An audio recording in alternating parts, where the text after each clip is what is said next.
I've engaged a lot with fabrics, looking at the histories that surround textiles, and even trying also to bring those histories to contemporary times.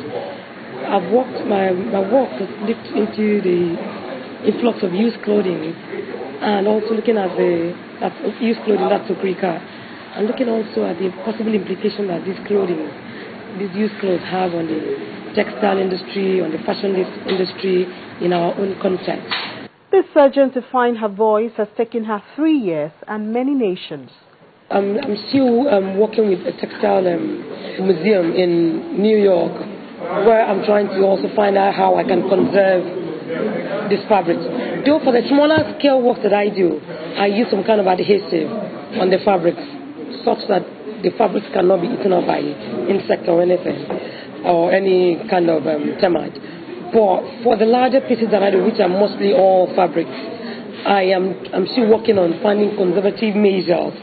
Even though I know that, for example, I try to take precautionary measures, like not allowing people to eat around where I store the fabrics and all of that. Because when the ants finish eating up the leftovers, they're going to look for my fabrics.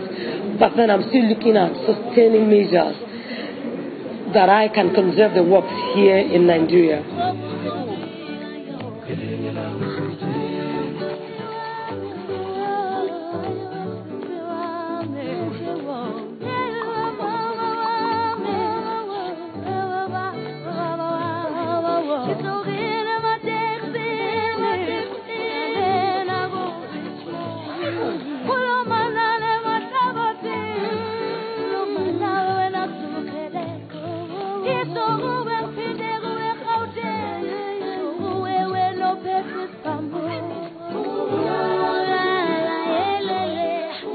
It's been captured in these photographs for everyone to see the continuous interactions between contemporary tradition, which is visible in the weaving of textiles.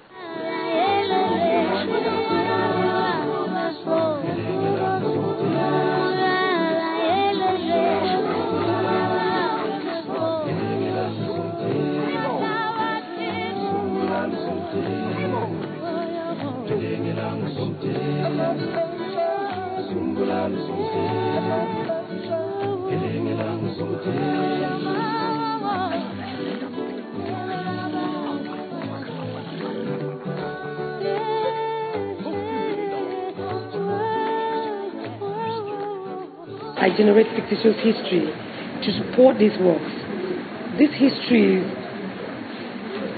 looks at issues of archaeology, looks at colonialism, because all of those are interwoven in our history, and how these clothing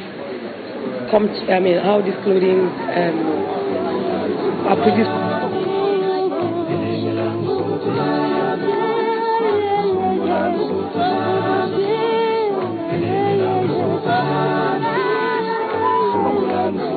Her materials are varied from used plastics, papers, plastic bags, and other recycled things which are cut, sewn, woven, tied, glued to create sculptures and installations which show the clothing history in Nigeria. You look at how used clothes are brought into Africa, and we had functional textile industries in the 60s, and now we don't have any functional industries. We're importing all used clothes. Even the traditional wear, the prints that we celebrate so much, are also all not produced yet, are also all imported. So when you look at all of that, I believe that if our government is changed fundamentally, that our identity itself could be questioned, because our textiles were not just produced, they were not just the designs were not just decorative, they were also means of communication, which were very significant to the people, and we're losing all of that. And there's more where that came from. The use of costumes in Nigerian ceremonies and performances to contemporary mass-produced clothing, which means different things to different people. I decided to use fabrics because it was like the material that could actually convey my message properly, like using the right material for the right work and in the right context. If I had to different, for example, looking at the weaving culture that is dying now, that's been in Africa since the 15th century, yet is dying today. Looking at that weaving culture. If I needed, and I'm doing a lot of work with weaving fabrics together to create textiles. I can't use paint to weave. I can't paint with paint. Painting is just a genre of art, and there are several genres of art, and I use different material based on the one that best conveys my message. The University of Uyo graduate intends to put all these together for her solo exhibition soon.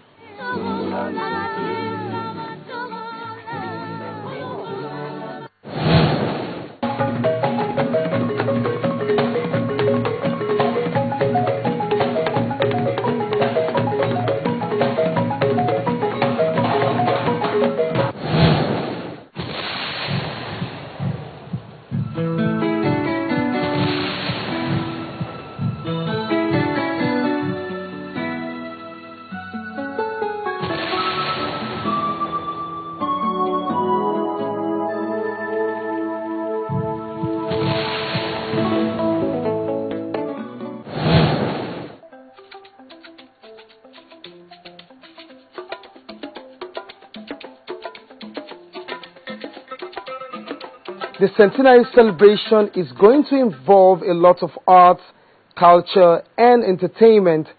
So, the search to ensure the event lives up to its billing has brought the Minister of Tourism and Culture, Adam Duke, and his team to see Solomon Ogbonna's heritage collection that dates back to the 1900s.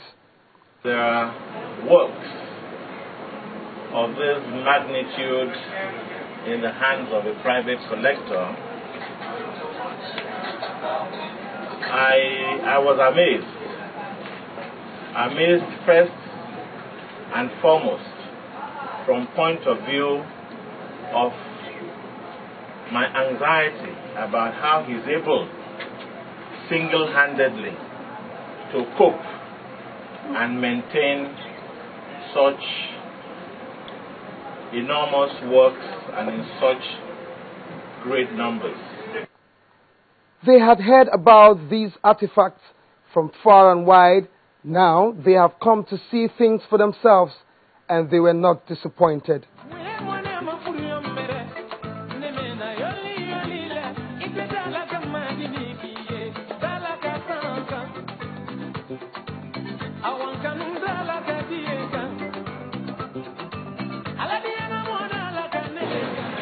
Seeing is believing, and not that I was a doubting Thomas, but you know how it is in our country.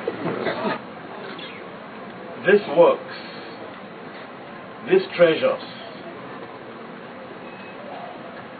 cannot be hidden from global view. The world must see this collection.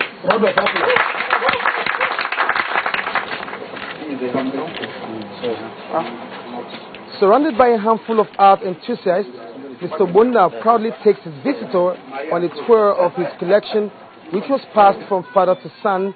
He tells them about their names and origin.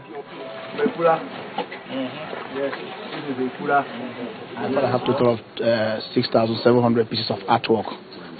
Both years before he died, he was born in 1903, and then in 2004 I inherited it and tried to preserve it, and that's what I've been doing.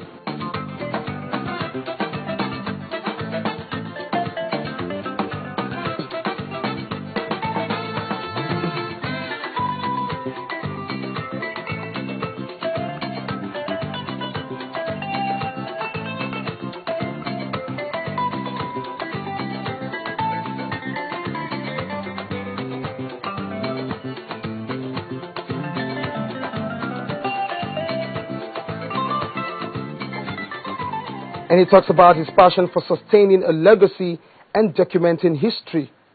This was to be in the museum, not for sale, not for gallery, but just for preservation. A lot of people have approached me about buying it. A lot of museums from Canada, from all over the world. But I refuse not to sell it. I have rented it out for exhibition severally.